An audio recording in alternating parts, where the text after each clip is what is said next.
नमस्कार। आज हम एक ऐसे विषय पर थोड़ी गहराई से बात करेंगे जो भारतीय राजनीति में अक्सर बहुत चर्चा में रहता है। राजनीतिक दल बदल। हमारे पास जो स्रोत हैं वो इसके पीछे के कारण, इसके क्या नतीजे होते हैं और इससे जुड़ा जो कानून है उसका विश्लेषण करते हैं। तो आज कोशिश रहेगी ये समझने की कि भाई ये दल बदल आकर है क्या भला, क्यों होता है और इसने हमारी राजनीति पर क्या असर डाला है, और हाँ, इसे रोकने के लिए क्या कानूनी इंतजाम है हमारे पास। कभी सोचा है कि क्यों कोई नेता जिसे हम किसी एक पार्टी के टिकट पर चुनते हैं वो अचानक पाला बदल लेता है? ये सिर्फ एक नेता का फैसला नहीं है, ये एक बड़ी राजनीतिक पहेली है। ठीक है, चलिए इसे खोलते हैं। तो सबसे पहले दल बदल का मतलब समझना जरूरी है ना? सीधे शब्दों में कहें तो जब कोई चुना हुआ प्रतिनिधि, चाहे वो सांसद हो या विधायक, अपनी उस पार्टी को छोड़ दे जिसके निशान पर वो चुनाव जीता था और किसी दूसरी पार्टी में चला जाए या कभी कभी अपनी ही पार्टी के खिलाफ काम करे, तो उसे दल बदल कहते हैं।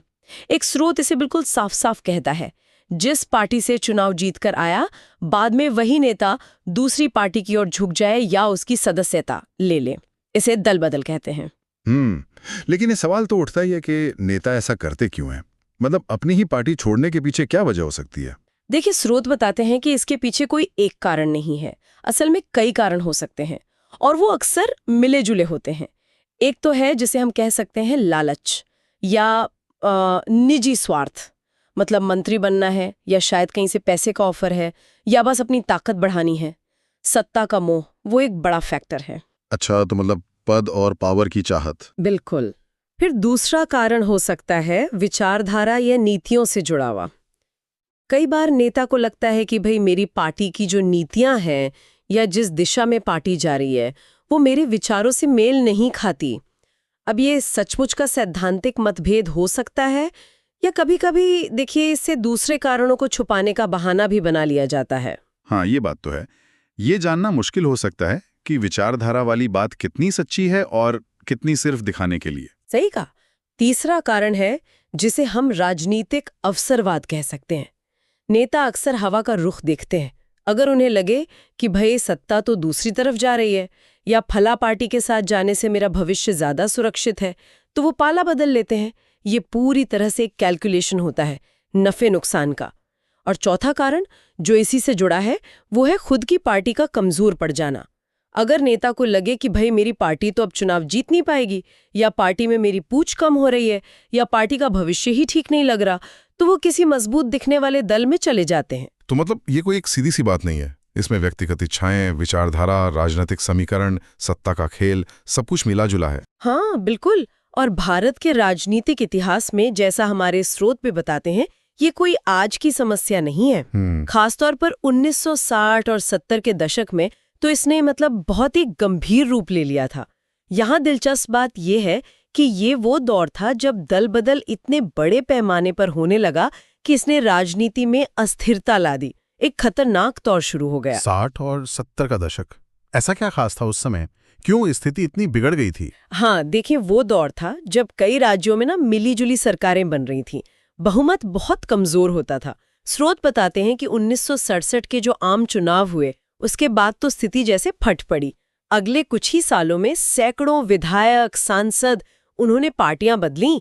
एक पार्टी से दूसरी में जाना, फिर शायद वापस आ जाना, ये सब आम सा हो गया था। हरियाणा का एक किस्सा तो बहुत ही मशहूर है। एक विधायक थे गयालाल। कहा जाता है कि उन्होंने एक ही दिन में 3 बार पार्टी बदली और उसी के बाद से राजनीति में वो मुहावरा चल पड़ा, आया राम गया राम। ये इसी अवसरवादी राजनीति का प्रतीक बन गया। क्या बात कर रहे हैं, एक दिन में 3 बार? ये तो यकीन करना मुश्किल है। इसका असर क्या पड़ा होगा फिर सरकारों पर? असर बहुत ही बुरा असर पड़ा। लगातार दल बदल से राज्य सरकारें हिल गईं, बिल्कुल अस्थिर हो गईं। आज सरकार बनी है, कल पता चला कुछ विधायक दूसरी तरफ चले गए, सरकार गिर गई। कई राज्यों में तो एक एक साल में कई कई मुख्यमंत्री बदले। अब ऐसी हालत में नीतियां कैसे बनेंगी, कैसे लागू होंगी, विकास का काम कैसे होगा? साला ध्यान तो बस सरकार बचाने या गिराने में ही लगा रहता था। और बेचारे मतदाता जिन्होंने किसी पार्टी, किसी उम्मीदवार पर भरोसा करके वोट दिया और वो जीतने के बाद कहीं और चला गया, उनके भरोसे का क्या हुआ होगा? उन्हें लगा कि भाई हमारे वोट का तो कोई मतलब ही नहीं रहा। नेता तो अपने फायदे के लिए कभी भी कहीं भी जा सकते हैं। इससे पूरी जो लोकतांत्रिक प्रक्रिया है ना, उसकी विश्वसनीयता पर ही सवाल खड़ा हो गया था। ये सिर्फ राजनीतिक अस्थिरता नहीं थी, ये लोकतंत्र की जड़ पर चोट थी। तो जाहिर है कि ये आयाराम गयाराम वाली राजनीति एक बहुत बड़ी चुनौती बन गई थी। तो फिर हमारी राजनीतिक व्यवस्था ने इस पर कुछ किया, इसे रोकने की कोई कोशिश हुई? हाँ बिल्कुल, ये समस्या इतनी बढ़ गई थी और इससे जो अस्थिरता आ रही थी उसे काबू में करने की जरूरत तो महसूस हो ही रही थी। काफी बहस हुई, विचार विमर्श हुआ और फिर 1985 में एक बड़ा संवैधानिक कदम उठाया गया। संविधान में 52वां संशोधन किया गया और इस संशोधन से संविधान में एक नई अनुसूची, 10वीं अनुसूची जोड़ी गई। इसी 10वीं अनुसूची को हम आम भाषा में दल बदल विरोधी कानून या एंटी डिफेक्शन लॉ कहते हैं। अगर हम इसे बड़ी तस्वीर में देखें तो ये लोकतंत्र को स्थिरता देने, पार्टियों में अनुशासन लाने और चुने हुए नेताओं की जवाबदेही तय करने की दिशा में एक बहुत अहम कोशिश थी। तो ये जो 10वीं अनुसूची है, मतलब दल बदल विरोधी कानून, इसमें खास बातें क्या हैं? ये काम कैसे करता है? कैसे रोकता है नेताओं को पार्टी बदलने से? देखिए, इस कानून में कुछ स्थितियां बताई गई हैं जिनमें किसी सदस्य की संसद या विधानसभा की सदस्यता जा सकती है। पहला और सबसे सीधा नियम तो ये है, अगर कोई चुनावा सदस्य खुद ही अपनी मर्जी से उस पार्टी की सदस्यता छोड़ दे जिसके टिकट पर वो चुना गया था, अगर वो खुद पार्टी छोड़ता है तो सदन में उसकी सीट भी जा सकती है। दूसरा अहम नियम व्हिप के उल्लंघन से जुड़ा है। व्हिप क्या होता है? पार्टी अपने सदस्यों को निर्देश देती है कि सदन में किसी मुद्दे पर कैसे वोट करना है, पक्ष में, विपक्ष में या वोटिंग से बाहर रहना है। अगर कोई सदस्य पार्टी व्हिप के खिलाफ वोट करता है या वोटिंग में हिस्सा नहीं लेता और पार्टी उसे 15 दिन के अंदर माफ नहीं करती तो उसकी सदस्यता रद्द की जा सकती है। अच्छा, तो मतलब पार्टी का निर्देश मानना जरूरी है, वरना सीट जा सकती है। मोटे तौर पे हाँ, सदन में वोटिंग के मामले में तो यही है। इसके अलावा निर्दलीय सदस्यों के लिए भी नियम है। अगर कोई बिना पार्टी के चुनाव जीतता है, निर्दलीय, और जीतने के बाद वो किसी राजनीतिक दल में शामिल हो जाता है तो उसकी सदस्यता भी जा सकती है। मकसद ये था कि निर्दलीय अपनी स्वतंत्र पहचान बनाए रखें। और जैसा स्रोत बताते हैं, 2003 में 91वें संविधान संशोधन से इस कानून को और मजबूत करने की कोशिश हुई। इसका एक खास मकसद था कि दल बदल को मंत्री पद वगैरह की लालच से जोड़ा न जा सके। दल बदल के बाद मंत्री बनने पर भी कुछ रोक लगाई गई। ये तो वो बातें हुई जिनसे सदस्यता जा सकती है, लेकिन क्या इस कानून में कोई छूट भी है, कोई अपवाद, ऐसी स्थितियां जहां पार्टी बदलने पर भी सदस्यता न जाए? हाँ, कानून बनाते वक्त कुछ खास हालात का ध्यान रखा गया और उन्हें अपवाद माना गया ताकि मतलब कुछ वाजिब राजनीतिक फेरबदल हो सके। स्रोत के मुताबिक एक बड़ा अपवाद है विलय यानी मर्जर की स्थिति में। यहाँ स्रोत में जो शब्द इस्तेमाल हुए हैं वो दिलचस्प है। वो कहता है, अगर पार्टी का पूरा दल मिलकर दूसरी पार्टी में विलय करता है, इस हालत में विलय करने वाले सदस्यों पर अयोग्यता लागू नहीं होगी। पार्टी का पूरा दल, ये थोड़ा साफ नहीं है। क्या मतलब है इसका? 100% सदस्य राजी हों या कुछ और? हाँ, ये एक अहम नुक्ता है और यही थोड़ी सी पेचीदगी है। स्रोत में तो शब्दशः पूरा दल लिखा है, लेकिन कानून की जो व्याख्याएं हुई हैं और बाद में जो संशोधन हुए, खासकर 91वां संशोधन, उसके बाद आज व्यावहारिक रूप से इसे ऐसे समझा जाता है कि अगर किसी पार्टी के कम से कम 2/3 विधायक या सांसद किसी दूसरी पार्टी में विलय का फैसला करते हैं तो न तो विलय करने वालों की सदस्यता जाएगी और न ही जो मूल पार्टी में रह गए हैं उनकी। तो भले ही स्रोत में पूरा दल लिखा हो, असल में ये 2/3 वाला नियम बन गया है। ये दिखाता है कि कैसे कानून की भाषा और उसकी व्याख्या समय के साथ बदल सकती है। और कोई अपवाद भी हैं? स्पीकर चेयरमैन मान्यता देता है। ये थोड़ा कम साफ है और इसकी व्याख्या मुश्किल हो सकती है। इसका मोटा मोटा मतलब ये हो सकता है कि सदन के जो अध्यक्ष होते हैं, स्पीकर या चेयरमैन, उन्हें कुछ खास मामलों में दल बदल के आधार पर अयोग्यता पर फैसला लेने का अधिकार है। उनका फैसला इसमें बहुत अहम होता है।